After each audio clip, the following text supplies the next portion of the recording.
What's happening, guys? Safety Liner C2 here. I've got bus stuff for sale. There's 3 buses that I want to show off. Don't forget that if you have something you want to submit for lots of lots, bus stuff for sale, the picture videos, or any one of my videos in general, you can do so in the video request form found in the description of any one of my videos. We are starting off strong with a 1986 Crown school bus listed for $10,000 in Atlanta. The description says, very original, automatic transmission, Detroit diesel, runs and drives very well, used in several movies. They also have a similar Crown for sale with a manual transmission that also runs and drives. Alright, here is a look at the Super. I mean, it's a Supercoach. What more do I have to say? It does look like it could use a little bit of cleanup. That fourth window seems a little bit crooked, and I'm not sure about the back couple windows either. And also that panel below the word school is open. I'm not sure if they just left it open or if it can't close or what have you. Here's a look down the passenger side of the bus. Again, just pretty stereotypical Super.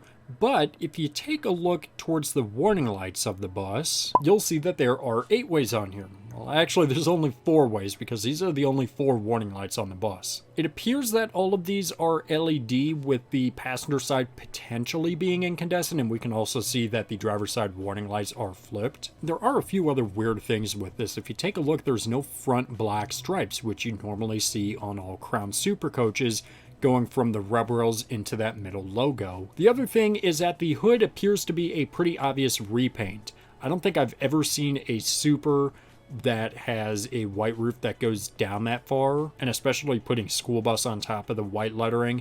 I don't think I've ever seen that before on a Super. Here's a look at the back driver's side of the bus. Like I said, those were the only warning lights on the bus. It also appears that it could be a little dented towards the back, but I can't exactly tell here. And here's the same view from the passenger side. The driver's area of the bus isn't looking too bad. Again, just looks like it could use some cleanup. I also love that floor color. All of the seats are in there. That's always good. Although some of the seats do look like they could use a little bit of work. Here's a shot of that Detroit engine and a few shots of the tires. $10,000 I'd say that's a pretty average price for a Super. I have no doubt that that's going to be sold here pretty soon. Supers are fairly popular buses. I just hope that whoever does buy it continues to keep it as a school bus and like use it in movies or something like that. So the next bus we're taking a look at is a mini school bus for sale listed for $37,000, also in Atlanta. The description says it's a 2015 Ford Transit 350 HD Microbird with 75,000 miles. It has a wheelchair lift,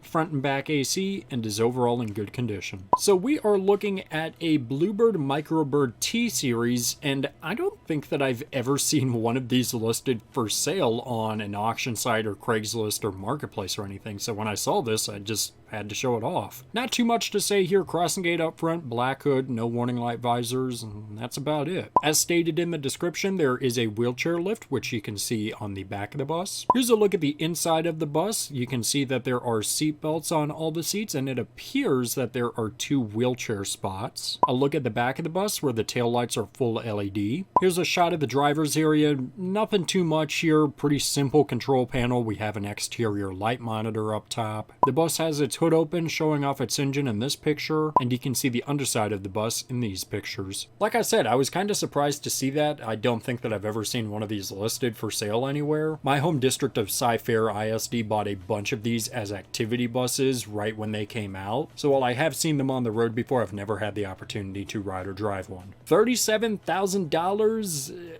it's a price. I don't think I need to say any more than that. Let's move on and take a look at this DT466 International School Bus listed for $7,500 in Wolf Creek, Oregon. The description says that it is a 2003 International School Bus that has a DT466 and an MD3060 with just under 216,000 miles. So we are back at one of my favorite dealerships that has unfortunately bought many buses that I've been interested in buying.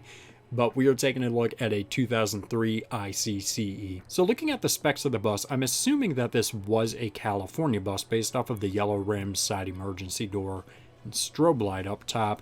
but I'm not seeing a front or rear stop sign, so I don't really know where it came from. We have an external PA, fog lights, cowl turn signals, white roof. This is a really nice looking bus. Here's a front shot of the bus, a side shot where we can see the DT466 emblem. This bus also has tinted windows. I would love to see what it looks like with black window posts. Here's a look at the back of the bus where we can see that there is an airfoil up top. Here's a couple different shots of the tires. Not much to say about the driver's area, pretty typical first gen setup. We have brown seats on the inside, and I gotta say that all of the seats look like they are in really good condition. Here's the build plate where we can see that the bus was made in August of 2002. Here's a look at the DT466E powering the bus, and a few shots of the underside. $7,500 bucks. It is a dealership, so the price kind of makes sense. That bus also appears to be in really good condition.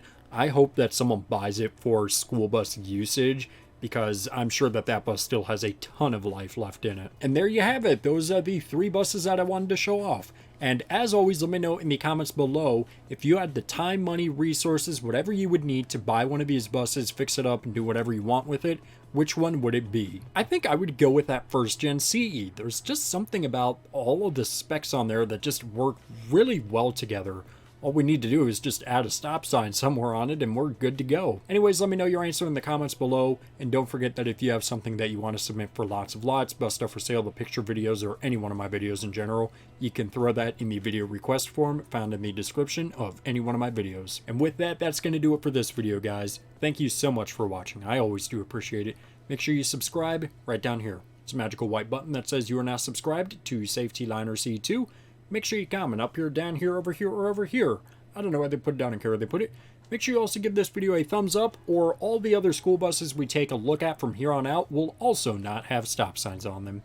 And make sure you also share this video with a friend. Show it to your mom, show it to your dad, show it to a guy on a random street. I don't care. Don't let anything happen to you. So yeah, guys, that's going to do it for this video. And thanks for watching.